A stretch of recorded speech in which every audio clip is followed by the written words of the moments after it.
자, 이번 시간 이제 조선전기의 사회편이죠. 페이지 217쪽이요. 사회편 들어왔습니다.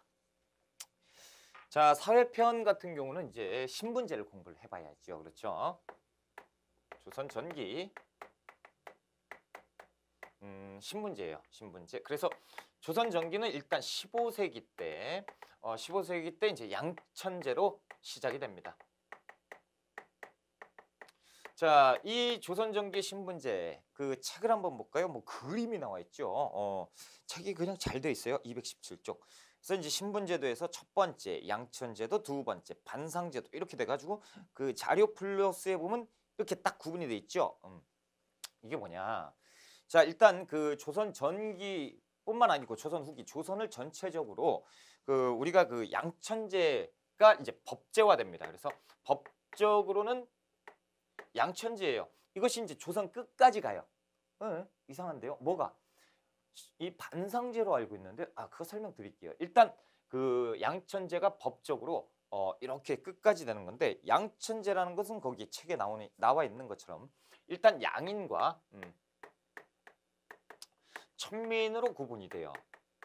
그래서 양인은 이제 자유민이고 그리고 천민은 이제 비자유민 이렇게 이제 구분이 되는 것이 요것이 이제 15세기 때 그리고 조선을 전체적으로 지배하는 양천제입니다. 그래서 앞자 따서 양천제예요.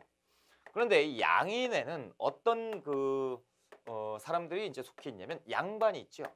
양반이 있고 그리고 평민이 있단 말이죠. 쉽게 그렇죠. 그리고 이제 천민 이렇게 구성이 되어 있는 거야. 그러면 양반하고 평민하고 같아요? 틀리잖아요. 그렇죠? 이들하고 틀린데 어떻게 양천제? 일단 양천제 구분을 한번 제가 공부를 해보자라는 거죠. 자, 양반이라고 하는 것은 15세기 때 이 딱 두 가지를 얘기합니다. 문반과 무반을 얘기해요. 그래서 이들은 그 문반, 무반, 반이 두 개죠. 그래서 양반이라고 하는 것이고, 자, 이 양반은 그 성취신분이에요. 성취신분. 자, 그러면 쉽게 설명을 드리자면 그 과거 시험을 봅니다. 과거 시험 보면 그 급제를 하죠. 그러면 이 문반이 될 수도 있고 무반이 될 수도 있고 그렇죠. 이 문반, 무반 과거 시험을 본 그 사람만 성취를 한 거지 그 사람만 가지고 문반, 무반 양반이라고 해요. 그럼 그 가족들은요 양반이 아니에요. 그냥 그 사람들의 신분 그 자체예요. 만약에 이 양반과 평민이 이 결혼을 했어요. 이 양반은 남자 그리고 여자는 평민이에요. 그럼 이 15세기 때는 그냥 이 부인도 평민인 거예요. 와 신기하죠. 그렇죠? 우리가 아는 건 그게 아닌데 그렇죠? 그래서 성취 신분 이때는 관직만 가지고 얘기를 할 수 있었던 신분이 15세기 때입니다. 그러다 보니까 얘들은 그 세습이 되겠어요? 세습 안 되지요. 세습 절대 될 수 없는 구조로 돼 있고 자 이렇게 되다 보니까 이제 문제가 생겼어. 뭡니까? 그 양반 사회에서 문제가 턱하니 발이 생겨요. 뭐냐면 이 양반과 양반의 자식 그렇죠? 당연히 양반이죠. 그런데 이제 저번에 이제 정치할 때도 잠깐 설명드린 것 같은데 자 이들과 이들 양반인데 이 평민과 사이에서 태어난 자식 자 이 사람들을 똑같을 수가 없죠. 이 자식과 이 자식이 똑같으면 이제 문제가 생기잖아요. 그러니까 얘들은 평민이니까 이건 서자라고 놓자. 천민이면 얼자라고 놓자. 이른바 서얼이 출현하는 거죠. 서얼. 이 서얼들은 과거 시험을 보긴 볼 수 있어요. 왜냐하면 과거 시험 법적으로 양인 이상이면 응시가 가능하잖아. 그렇죠? 그러니까 법적으로 서얼들도 이 응시는 가능하지만 어딘 못 보냐면 이 문관 시험은 절대 볼 수가 없어요. 그래서 무반만 볼 수 있어요. 왜 그러냐면 이 그 서울 같은 경우는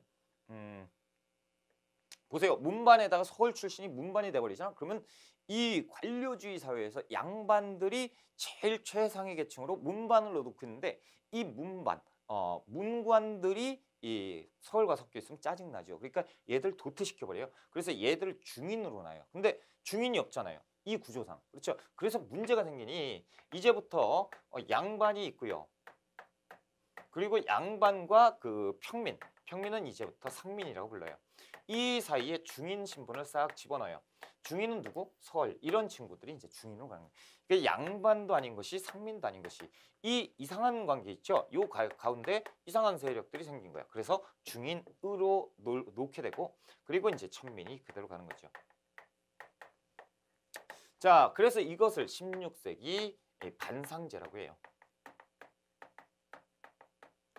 자, 그래서 반상제. 그래서 상민이라고 하니까 선생님 그냥 상인 아니에요? 아니고요.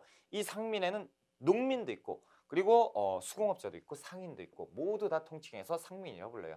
그냥 평민이라고 불러도 되는 것이고. 그래서 반상. 그래서 반상의 법도가 땅에 떨어졌다. 뭐 이런 얘기 들어봤죠? 이게 반상제예요. 근데 이 반상제가 있을 때도 법적으로는 양천제예요. 와, 뭐가 이렇게 복잡하겠죠? 그래서 실제 그 신분제가 운영되는 건 이 중인 신분들 때문에 이렇게 이제 반상 4신분으로 쪼개놨지만 이 그 조선은 양천제가 법이에요. 그러니까 법적으로는 이때도 양천제 딱 이 신분으로 구분이 되지만 실제상 운영된 것은 4신분이다. 이렇게 보셔야 되는 거예요. 그래서 이때 그 양반은요. 이 문반, 무반 그렇죠? 그래서 이 관료뿐만 아니고 이때 가족도 포함이 되는 거예요. 왜냐면 이렇게 되다 보니까 양반인데 양반 평민이에요. 근데 이렇게 돼 버리니까 이 그 와이프죠. 이 와이프가 이 와이프한테 가서 혼나고 온단 말이야. 그런데 이 양반이요. 내가 이 와이프 양반 있잖아요. 이렇게 쓸까? 이 양반이 더 관직이 높아. 그런데 얘는 낮아요. 근데 이렇게 가지고 얘한테 혼나고 와. 그 말이 안 돼. 맨날 가서 혼내잖아요. 그러니까 이게 이상한 상황이 돼버리니까 가족도 포함을 시켜버린 거야. 그러니까 이제 평민이 아니고 이제 이 양반의 풍기하고 똑같이 가는 거예요. 그러니까 얘 꿇어야지 이렇게 되는 거예요. 그리고 가문과 문벌까지 포함하는 개념이 이때 양반 반상제 양반입니다. 16세기 이후. 그러다 보니까 이 성취 신분에서 성취 신분이 아니고 세습 그 세습이 안 되는 게 아니고 세습이 되죠. 세습이 되는 신분이고 그렇죠. 그리고 영구적이다, 항구적이다라는 표현을 쓰는 거예요. 이렇게 바뀌어버리는 것이 16세기 양반제도입니다. 자, 한번 217쪽 한번 볼게요. 217쪽. 영괄 1번의 신분제도 양천제도입니다. 법적으로 양인과 천민으로 구분이 되죠. 양인, 천민. 자, 그리고 이제 그 양인은 자유민으로 조세 구격의 의무를 집니다. 양인들은 다 구격의 의무를 지어요. 선생님, 양반은 군대 안 가는데요? 예, 양반은 군대 안 가요. 왜 안 가요? 일단 군역의 의무는 있어요. 구격의 의무는 있는데 면제받는 거야. 그래서 면역된다라는 표현을 쓰는 거예요. 자, 이런 게 질문이 많이 들어오더라고. 그래서 이제 많이 설명을 드리는 거예요. 천리는 그 비자유민으로 개인이나 국가에 소속되는 노비. 자, 자료 플러스에서 이제 그 그림에서 확인을 해보세요. 그리고 왼쪽에 있는 양천제도는 법제상 이렇고 실제상은 반상제도예요. 그렇죠? 이렇게 보시면 돼요.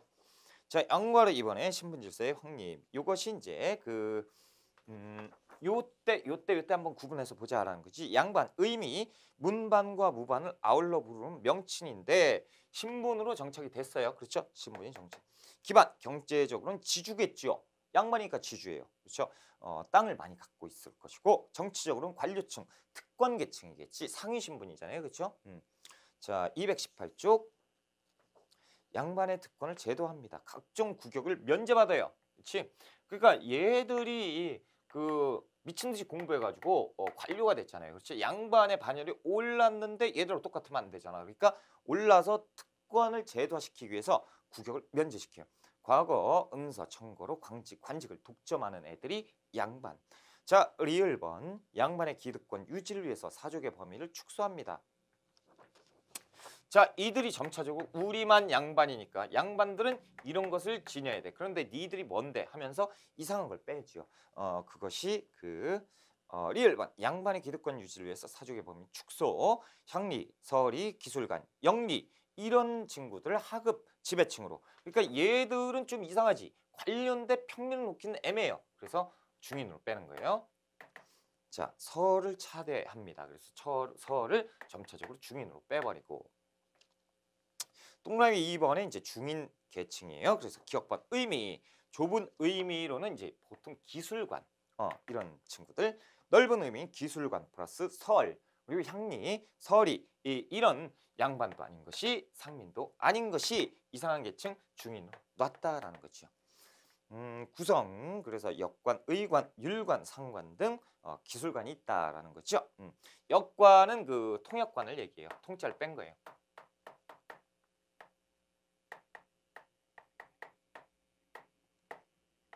대표적으로 향리. 자, 이런 기술관 중인 신분이에요. 그리고 서울도 이게 중인 신분이다라는 거죠.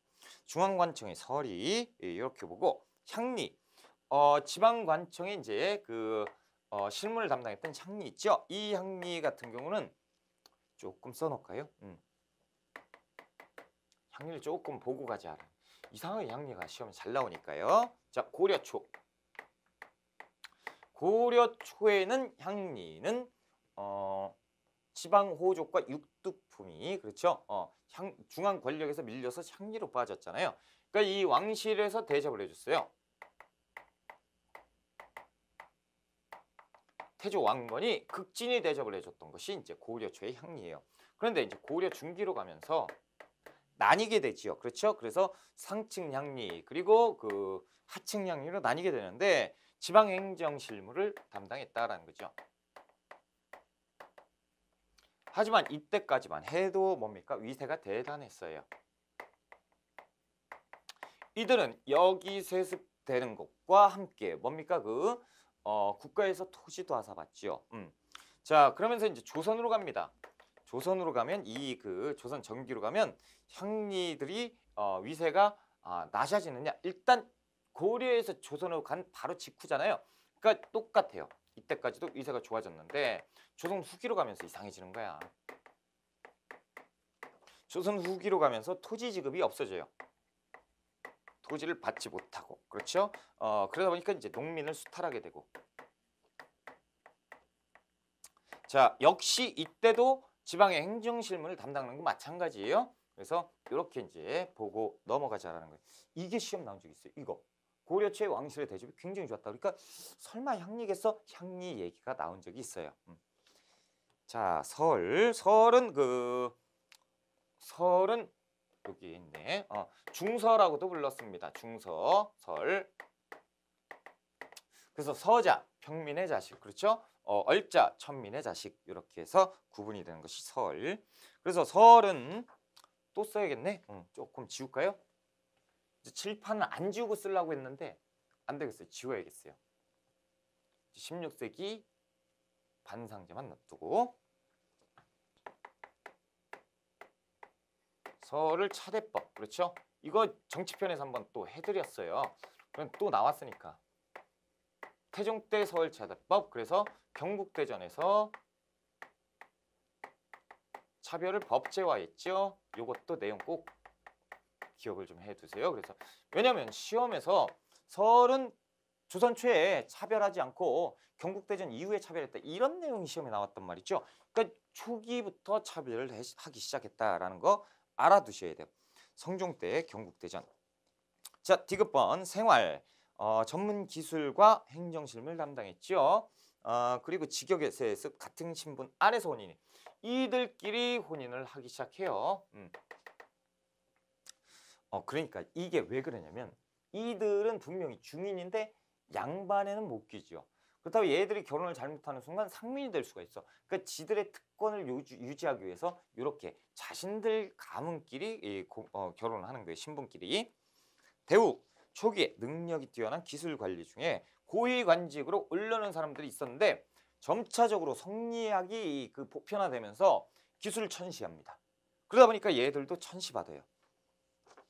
천시받는다라는 표현이 좀 그렇지 천민 같잖아. 그렇죠? 아무튼 대접을 못 받아요. 이렇게. 자, 됐어요. 그리고 승진의 제한도 받습니다. 상민. 상민은 보통 평민, 양인이라고도 불렸는데 농민, 숭어업자, 상인 이들을 이제 평민이라고 하죠. 상민. 자, 특징 조세, 국역 그리고 법적으로 과거 응시는 있지만 조세, 공물, 역 모두 담당했던 것이 상민이에요. 그렇죠? 신량, 역천인 좀 적어놓을까요? 수군. 그러니까 해군이죠. 봉수. 봉수는 이제 우리가 아는 봉화 올리는 사람들. 그리고 조례. 각 고을의 자벽을 담당하는 사람들. 그리고 또 누가 있어? 역졸. 말을 바꿔주는 사람들. 그렇죠? 역에 근무하는 사람들. 자, 나장. 지금 이제 경찰 있죠? 경찰 중에 형사들이 이제 나장이라고 했었고, 조졸. 조운을 하는 사람들. 그렇죠? 그리고 일수. 일수가 고을 자벽이에요.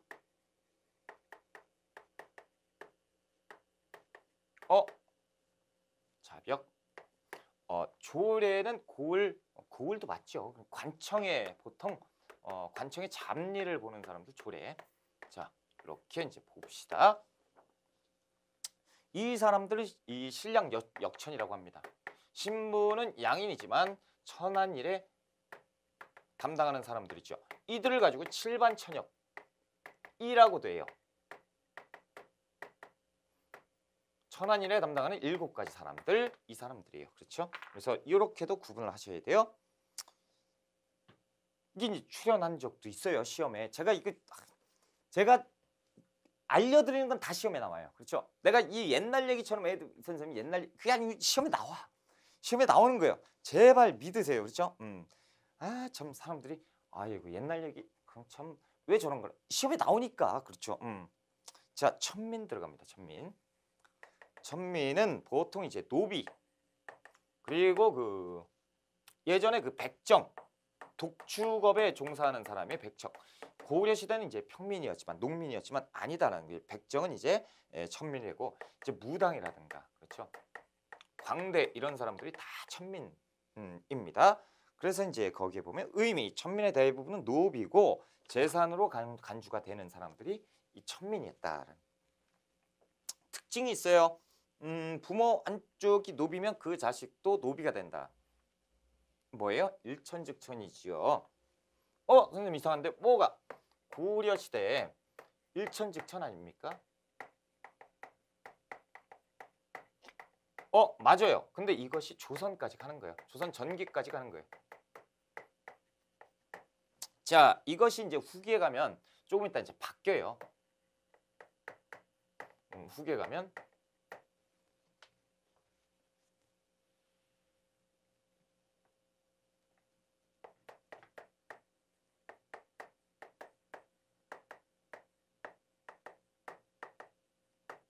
자, 이런 제도가 있는데 어차피 우리가 후기에 가서 다시 해요. 그래서 노비는 어머니의 신분에 따르게 되는 거예요. 그래서 그때 가서 이제 자세하게 해드릴게요. 이 정도만 알고 계세요.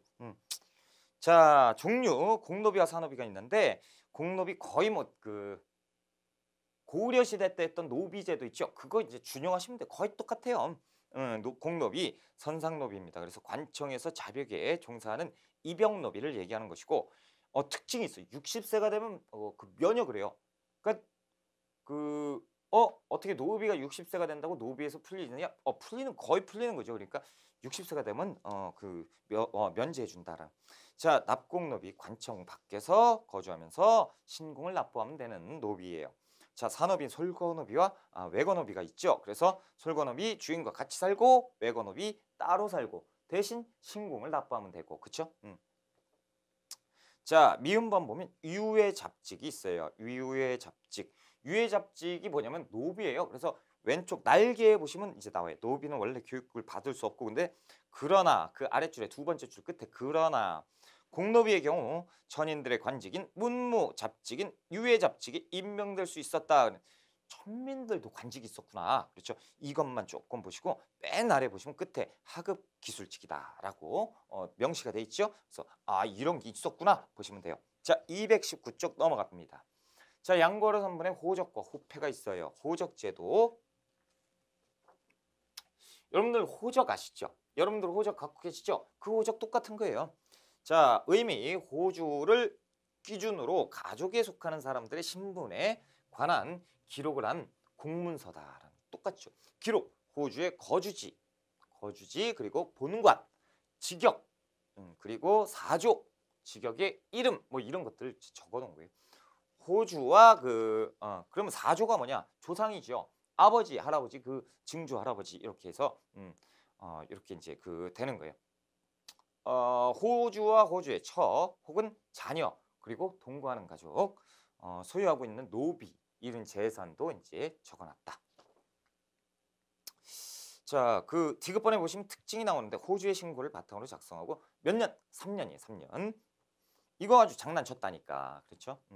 변천, 태종 때 호패법과 이보정장법 시행했다라는 거. 세종 때 호구성급 규정과 호구식을 제정했다라는 것. 동그라미 2번 호패예요. 공부 다 했던 거죠. 16세부터 60세까지의 남자에게 착용했던 신분제. 그렇죠? 신분증. 니은 목적에서 조세 수치와 군역에 동원했고 특징 신분에 따라 재료가 다 틀렸던 거 설명드렸고요. 양반은 관직과 성명, 거주지 등을 기록했고 평민은 어때요? 성명, 거주지, 생김새 이런 것들 다 기록했고 노비는 연령, 거주지 다 기록했어요. 그렇죠? 자, 이제 양거로 1번의 사회정책과 사회시설입니다. 그래서 배경 뭐 이런 거죠. 빈민구제법 뭐 이렇게 이제 보셔도 돼요. 그래서 농민 생활의 안정, 양반 지배 체제 강화 이런 건데 사회제도, 환국제도가 나와 있죠. 의창과 상평창 뭐 이렇게 돼 있는데 한번 이제 봐보자라는 거지. 우리가 고구려 때 진대법을 시행하죠. 구국천왕이 진대법을 시행하는데 고구려 시대 때 이 흑창을 진대법을 계승해서 흑창을 설치하고 그리고 성종 때 의창으로 개편하게 되죠. 요거까지는 우리가 공부를 했고 그렇죠? 그럼 조선에서 당연히 조선도 의창이 계승됩니다. 그래서 의창으로 이렇게 진행이 되다가 한국제가 좀 바뀌어요. 의창이 무이자국이란 말이죠. 이자가 없어. 그러다 보니까 이제 조선은 좀 경제가 좀 부족하잖아요. 그렇죠? 그러다 보니까 의창이 거덜나 버려요. 쉽게 얘기해서. 그러다 보니까 이 비슷한 일을 했었던 돈을 가진 게 어디 있지 보니까 상평창에 있어. 그래서 상평창에서 이 의창의 일을 대신한 적이 있어요. 그래서 이자 10분의 1을 받고 그러니까 10%의 이자를 받고 진행을 했었던 게 이제 16세기예요. 그러다가 이제 사창제로 바뀌게 되는 것인데 뭐 이렇게만 알고 계시면 돼요. 그래서 제가 이제 설명드렸을 때 고구려 시대 환국에 대해서는 의창과 흑창만 기억을 하시고 이 조선시대 의창과 상평창은 좀 구분을 하셔야 된다라고 말씀을 드렸어요. 그렇죠? 그래서 상평창이 빈민구제를 약간 했었다라고 말씀드렸었는데 기억이 나시겠지요. 또 그러면 처음 듣는데 분명히 말씀드렸어요. 자, 따지지 마세요. 분명히. 제가 테이프 돌려볼까요? 제가 다 돌려보면 다 나와요. 자, 니은번 농담이고 공부 열심히 하세요. 사창제도입니다. 그래서 상초원에서 자치적으로 실시를 하는데 이것은 이제 나중에 또 한번 제가 자세하게 설명을 드릴 거예요. 동그라미 3번 사회시설입니다. 그래서 혜민국, 국의 동그라미, 동서대비원, 원의 동그라미 하면 중앙에 있었던 병원과 약국이죠. 자, 니은번의 재생원이에요. 지방에 있는 병원이겠지. 동서화린선은 유랑자입니다. 그러니까 유랑민이 뭐예요? 떠돌아다니는 사람이잖아. 그러면 이제 농민에서 향촌에서 이탈해서 쉽게 얘기해서 이런 표현 쓰면 안 되지만 거지들이 죽을 수도 있잖아요. 그러니까 죽지 말라고 그들을 보살펴주는 사람들이 동서화린서예요. 안타깝다는 220쪽으로 갑니다. 법률. 자, 법에 대해서 한번 공부를 해보자. 고려시대 법도 우리가 공부를 했었죠. 그럼 조선시대 법도 보자. 조선시대 법도 별로 차이는 없어요. 자, 형법에 보시면 대명률이 적용되는데 일단 조선의 대법전이 나와야지요. 그것이 경국대전입니다. 자, 경국대전을 만들었으나 이 경국대전에 없는 내용은 어디? 명나라의 법, 명률. 그래서 명나라의 법을 차용을 했었다라는 거죠. 이런 거. 뭐 보통 우리나라 법이 있는데 법에 없으면 중국 법을 빌려와서 적용을 시켰어요. 이것이 이제 우리나라 중대범죄. 당연히 반역죄하고 강상죄가 중대 범죄죠. 그래서 연좌제도 시행을 했어요. 강상제가 뭔데요? 하극상을 얘기해요. 그러니까 이 아랫사람이 윗사람한테 덤빈 거 이거 중범죄예요. 그러니까 이제 좀 무서웠다는. 동그라미 2번에 이제 민법이 있는데요. 관찰사 그리고 수령 이들이 그 지방관이죠. 이 지방관이 관습법에 따라서 자신들이 직접 재판을 했었다라는 거. 자, 소송 볼까요? 소송. 그래서 초기에는 노비 소송이 있었고요. 후기에 가면 산송 문제. 산송 문제 이제 16세기인데 16세기는 누가 집권하지? 살인들이 집권합니다. 그래서 이 살인파는요. 그 충효, 유교 사상에 팽배한 사람들이잖아요. 그렇죠? 이 심취한 사람들이 그 우리 아버지가 돌아가셨어요. 그러면 묘자리를 써야 되는데 이 땅이 좋다라고 이제 점찍어 놓는데 여기에 가서 보니까 다른 사람이 무덤을 썼어. 이 열받죠. 내 땅인데 네가 소송을 해버리. 이것이 보통 산송이라고 하는 거예요. 묘자리 쓰는 문제. 그러니까 어떻게 보면 풍수지리 사상도 연관이 돼 있는 산송입니다. 그래서 16세기 이후에 산송 문제가 많았다라는 거죠. 자, 동그라미 3번의 상속이에요. 종법에 따라서 이루어졌다라는 거죠. 종법이 뭐냐? 유교적 가족제도입니다.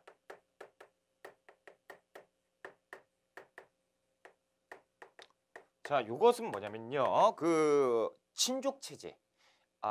좀 어려워요. 친족이 뭔지 아시잖아요, 그렇죠? 가족, 그래서 이제 친척들. 그래서 대종, 소종, 적자, 서자 이런 것도 나뉘어요. 이런 것들을 구분하는 제도예요. 그리고 상속에 따라서도 그 아들, 딸, 아들이면 또 아들 중에서 장자 상속분 더 주고 막 이런 거 따졌던 가족제도가 유교적 가족제도 종법이라고 해요. 자, 이런 것들 그리고 니은번에 보시면 조상의 제사와 노비 상속에 관한 문제 이런 것들이 이제 상속 문제로 많았었다라는 거죠. 자, 동그라미 4번에 이제 사법기관이 있어요. 재판하는 곳은 어디냐라는 거죠. 우리가 공부 다 했던 거예요. 기억반 중앙 의군부가 있어요. 그렇죠? 의군부에 하옥되면 엄청 무서운 거예요. 판사가 누구예요? 왕이잖아요. 그렇죠? 사헌부. 그래서 관리의 비리를 감찰하는 사헌부고, 자, 형조는 복심 재판 기관입니다. 그래서 그 복심이라면 뭐 2번, 3번 재판하는 거 그렇죠? 형조. 한성부는 그 수도 치안에 담당을 했던 거죠. 수도 한성의 치안과 행정을 담당했던 기구, 재판됐다라는 거지. 장제원이 특징이죠. 그래서 노비 소송이 얼마나 많았으면 노비 전담 기구 장제원이 있었어요. 거기에서 노비 관련 재판을 했었다. 자, 니은번 지방 관찰사와 수령이 그 동네 재판을 했었다. 그 외에 구원제도 그 얘기하는 거죠. 신문고 치는 거죠. 그리고 격쟁 상언제도 뭐 이런 게 있는데 몇 개 빠진 거를 좀 써보자라는 거죠. 자, 불복제도가 있어요. 불복제도. 그래서 다른 관청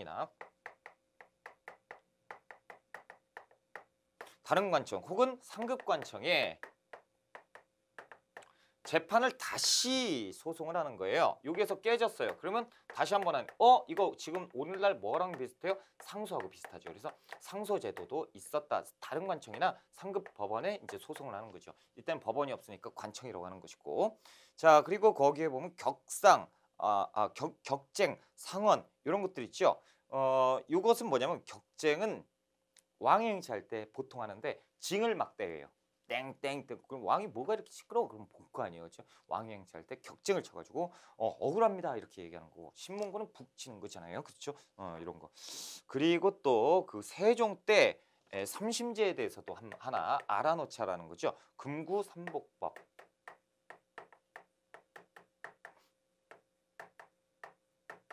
요것은 세종 때입니다. 그래서 삼심제.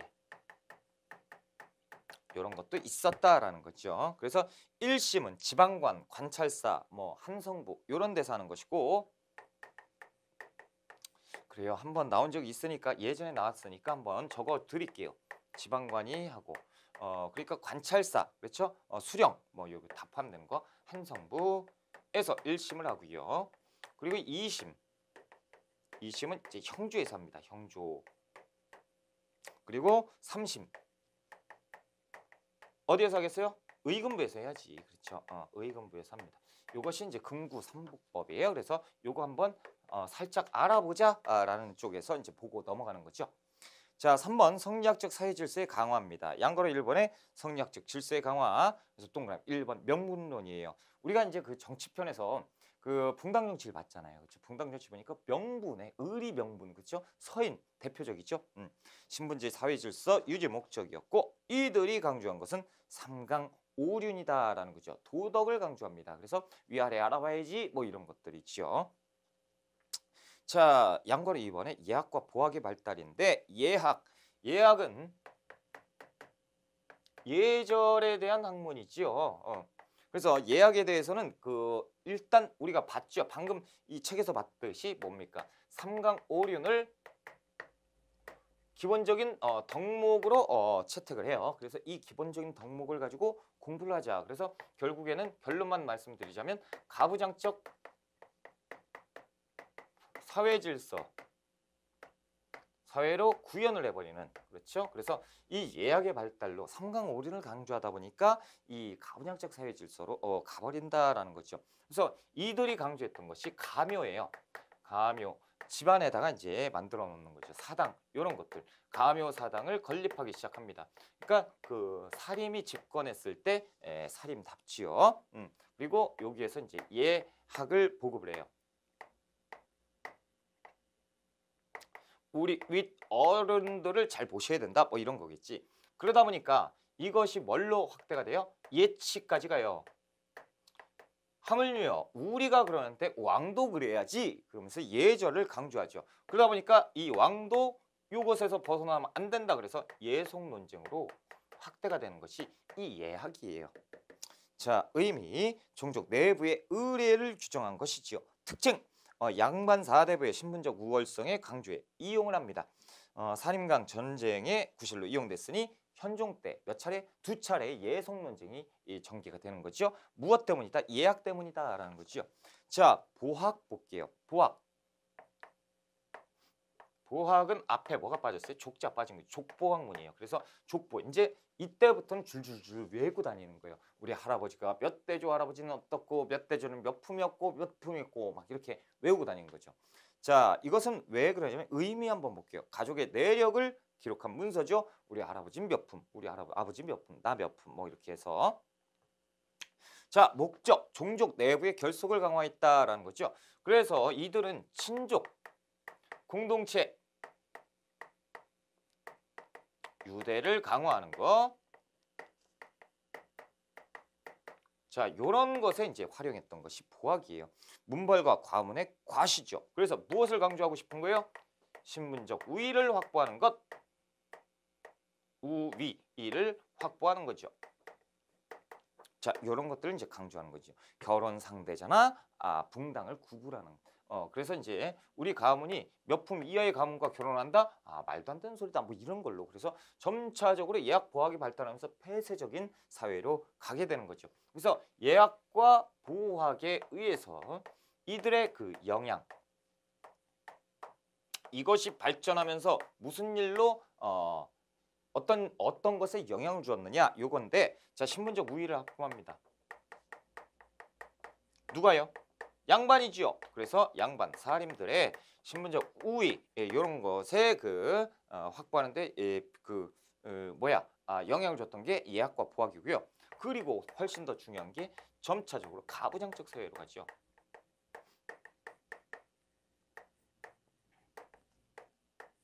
이유는 요거에 있어요. 족보. 그렇죠? 족보라는 것은 우리 조상들 기록해 놓은 거잖아요. 그러니까 기록이 뭔 상관이야? 자, 남자만 기록됩니다. 그러니까 족보에 남자만 기록되니까 남자가 잘나야 돼요. 그렇죠? 관리들은 대부분 남자가 하죠. 여성이 할 경우도 가끔 있지만 극소수 중에 극소수고 죄다 남자잖아요. 그렇죠? 남자들이 이제 그 공부를 해요. 그래서 뒷바라지를 해야지. 예. 그 가족들이 다 모여가지고 뒷바라지를 합니다. 이 우리 아들내미 잘 돼야죠. 그렇죠? 아들이 공부를 했어요. 과거에 급제했습니다. 그래서 올라가서 초고속 승진. 그래서 정이품에 올랐어. 그럼 난리가 나죠. 16세기 가면 뭐예요? 이 정육품이 정이품이 생기면 우리 처자식 모두 양반이 되고 그것뿐만 아니고 그 친족 사촌, 팔촌까지 그냥 다 양반이 되는 가족이 그렇죠. 문벌. 그러니까 이때 가족이 되니까 이때 남자들이 잘나야 된다. 막 이런 분위기가 형성이 되고 여성은 뭐합니까? 이 남자들을 위해서 밥하고 빨래하고 이런 일들. 그러니까 이제 점차적으로 사회하고 고립되는 그런 상황을 하게 되는 것이 이제 여성이죠. 그러니까 여성들이 사회활동이 이제 적어지고 남성들이 사회활동이 많아지기 때문에 점차적으로 남자가 잘 돼야 된다라는 인식이 생기게 되고 조선 후기에 가면 완전히 여자는 그냥 업신여기는 이 가부장적 사회로 돼버리는 것이에요. 이것이 예학과 보학의 발달 때문입니다. 자, 우리가 이제 221쪽 서원과 향약의 발달로 갑시다. 자, 서원. 서원이 그냥 이렇게 뚝 하고 나오니까 엄청 중요한 거예요. 서원이 뚝 하고 나오니까 별거 아니구나. 아니, 엄청 중요합니다. 서원. 서원이라는 것은 기업권, 의미, 사설 교육기관인 동시에 형촌 자치 운영기구. 이 뭐냐 모르겠죠. 니은번 성리학을 연구하고 선현을 제사하는 그렇죠. 그래서 원래 서원이라는 것은 선현을 제사합니다. 선현을 추모하고 그리고 후학을 양성하는 후진 양성을 하기 위한 교육기관이다라는 거죠. 자, 거기에서 보면 기능은 조금 있다. 그게요. 그 설립을 먼저 볼게요. 설립. 중종 때 풍기군수 주세붕이. 자, 일단 주세붕이란 사람이요. 백운동 서원을 만듭니다.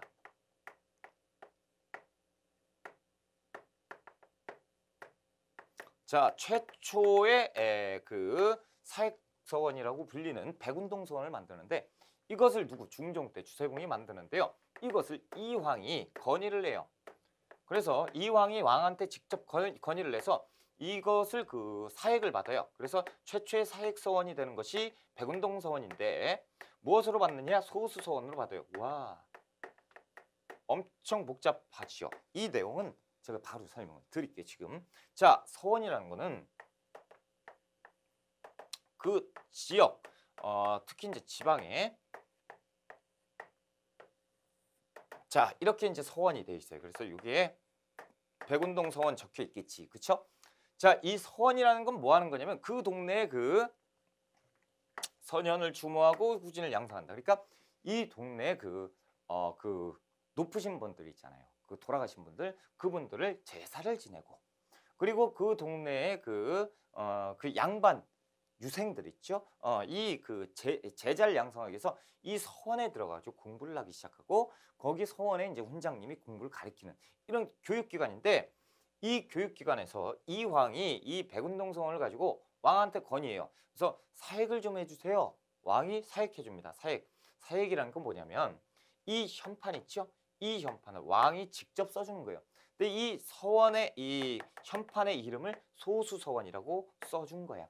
이것이 사획받았다라는 건데 이 사획을 받게 되면요.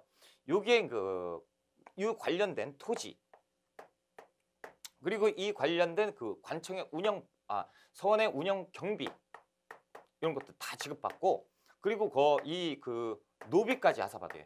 이 이쪽에 서원에 공부해야죠. 학생들이 공부를 받쳐주는 노비 청소도 해야 되고 빨래도 해야 되고 이 노비들을 막 지원해주고 그러니까 뭔 문제가 생겼을 때 국가에서 막 지원을 해주는 것이 사획서원의 특권이었다라는 거죠. 이 동네는 면세예요. 면세. 그러다 보니까 이제 문제가 있어요.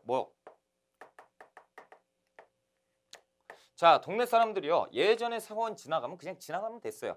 공부하는 데네. 그러고 가는데 지금은 서원 이 사획을 받았어. 그럼 이게 공포로 다가오죠. 왜? 이 뒤에는 뭐가 보여요? 왕이 보이는. 이 백그라운드는 왕이 지켜주는, 왕이 보살펴주는 서원이 돼버린 거죠. 그러니까 이제 여기는 조심해서 가야 돼요. 괜히 갔다가 이 문이 싹 열려요. 이놈의 새끼가 여기를 막 지나가지고 일로 와. 그럼 막 뜯어 패면 맞아야 돼요. 왜? 무서운 사람이잖아요. 거기에서 막 덤벼요. 양반 유생이 이게 네가 어린 것이 어디에서 그래서 오히려 때렸다. 그러면 누가 왕이 이놈 무서운 거죠. 그러니까 이 사획서원이 엄청나게 그 공포로 다가오기 시작해요. 나중에 이 동네에 그 양반 유생들이 서원으로 모이게 되죠. 서원에서 모든 일을 다 맡게 되는 거예요. 그러니까 양반 유생들이 다 했던 양반들의 근거지가 서원이 되고 조선 후기가 가면 이 서원에서요 농민을 수탈해버리는 그런 일도 벌어지고요. 막 이렇게 돼요. 그러니까 나중에 흥선대원군이 이따 있게 뭐가 필요했느냐 이거 다 없애 그래서 서원을 철폐하는 거예요. 그리고 그 전에 영조 때도 서원도 정리하라 그래서 웬만한 서원 다 없애버려요. 그러니까 이런 문제가 있었던 것이 서원이에요. 아무튼 이 사획을 받았다는 건 대단한 거죠. 그래서 이제 이해가 되시죠? 주세몽의 백운동 서원은 이왕의 건의로 현판을 받은 거에 이름을 소수서원이라고 해서 이것을 모르시는 분이 많아요. 그래서 소수서원이 뭐고? 그러니까 그냥 달달 외우지. 자, 그럼 봅시다. 디귿번 설립에 보면 중종 때 풍기궁수 주세봉이 안양을 주모하고자 세운 백운동 서원이 시초였다라는 거죠. 그래서 중종 때 사획받습니다. 자, 이왕의 건의로 소수서원으로 사획받고 그래서 여기에 토지, 노비 그리고 면세 이런 특권들을 혜택을 누렸던 것이 서원이에요. 소수서원, 사획서원. 왜 그러지? 임진왜란 이후에 급속히 발전을 하게 되죠. 자, 공원, 학문과 교육 발전에 엄청 기여를 해요. 그렇죠? 후진도. 그러니까 제자도 키우고 그리고 여기에서 선현도 주모하고 동네에서 사람들이 모여가지고 막 그런다. 자, 그리고 폐단은 그 사림의 지위가 강화되는데 나중에 이제 붕당의 토대가 되기도 하고 당파 결속. 그러니까 당색이 확 드러나는 거예요. 이 어디 서원이다 그러면 당색이 남인이구나, 뭐 서인이구나 이렇게 탁 나오지요. 자, 거기에 보면 기능을 안 했죠. 기능. 제사와 교육. 그렇죠? 그리고 유교를 보급하는데 향촌 교화. 유교 교육. 그리고 요 향음주례 빠지면 안 되죠. 자, 향음주례라는 건 뭐냐면 그 동네에 그 어진 분들이 있죠. 어질고 나이 좀 연세 좀 있으시고 품격 있으신 분들, 그분들을 존경하는 의미에서 이 서원에서 손님으로 초대를 합니다. 초대를 하고 그 음식과 술을 접대하면서 선배님 그러면서 후배님 그러면서 덕담 주고받고 이런 것들을 했던 행사가 향음주례예요. 그래서 이 향음주례는 서원이 그 노인을 봉양한다라는 노인 공경의 뜻으로 행사했던 것이 향음주례입니다. 자, 그리고 향약을 보자라는 것이 향약.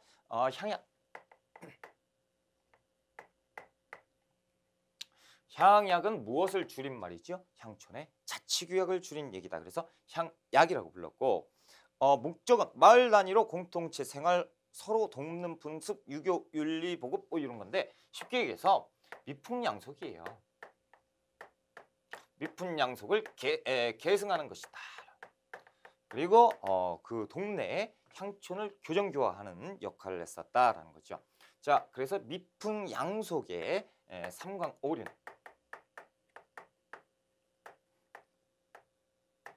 자, 요런 것들 유교윤리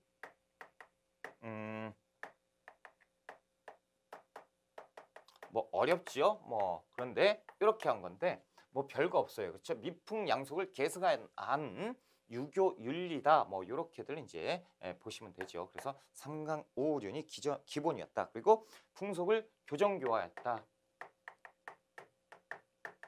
뭐 이런 것이 원칙이었죠. 자, 보시면 디귿번의 보급인데 이 조광조가 중국의 엿시향약을 번역해서 처음으로 소개합니다. 우리가 그 중종 때 기묘사화 공부했잖아요. 그래서 조광조가 무엇을 시행하자고 했죠? 향약을 시행하자고 했어요. 그래서 최초로 조광조가 시행했던 것이고 이 조광조는 당시 중국의 엿시 집안에 향약이 있었어. 이 엿시 지방의 향약, 엿시 향약을 들여오는데요. 이것을 다시 수정해요.